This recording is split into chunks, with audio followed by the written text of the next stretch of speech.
So how do you get a good sound on drums in a terrible room? Knockoffs.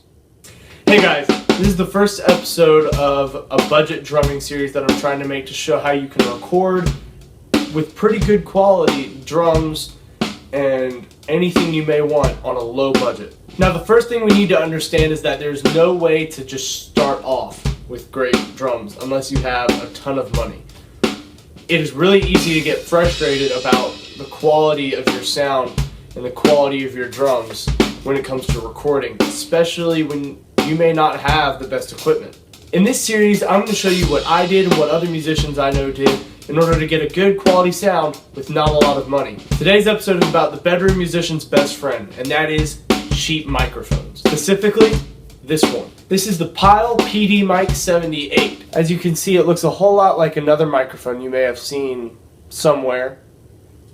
Maybe. Yeah, it's a knockoff SM57. So if you've seen my drum covers and you like the way they sound, especially the newer ones, chances are they were recorded with one of these. And this is actually the first microphone I ever bought for myself. You can buy these on Amazon for about $15 from what I remember, and they're actually really good quality. For what you get, it's a very heavy mic.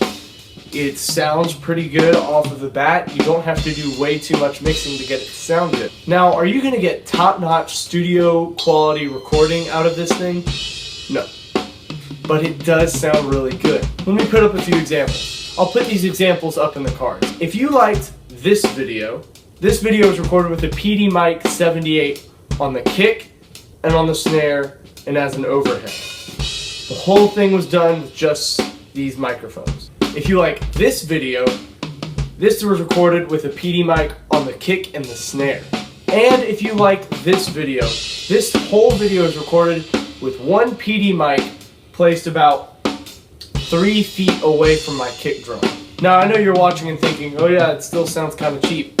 Well, of course. Like I said, you're not going to get the top studio quality out of these mics, but you will get better quality than recording on an iPhone or an iPad or a laptop.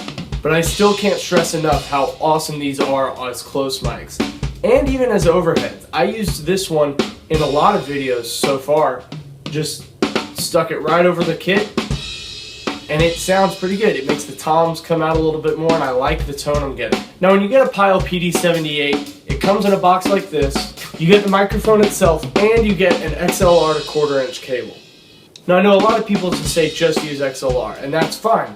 But in my case, that cable was a lifesaver, and it's exactly what I needed.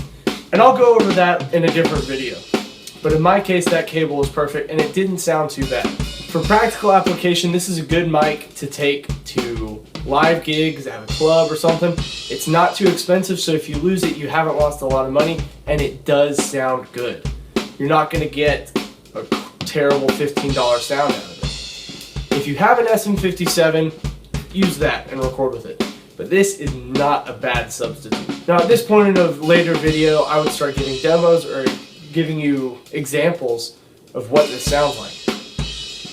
But really, if you want to see what these mics sound like, go check out half of my videos. They were mostly shot with these microphones. And if you like the sound of those videos, great. If you don't, whatever. For the bedroom musician, the one that has to record in a space without a lot of audio tricks, this thing is amazing.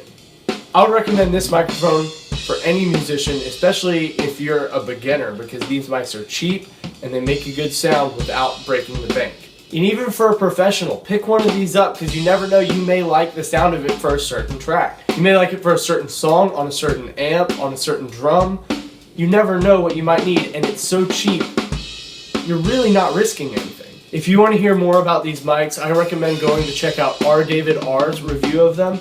He reviewed them all over his kit and checked out the sound. They were on the bass drum, the toms, and the snare. I recommend checking that out. That's where I found these mics. I'll put a card up to his video. If you like this review, be sure to like and leave a comment. Be sure to subscribe if you want to see more content going forward, and I will see you in the next video.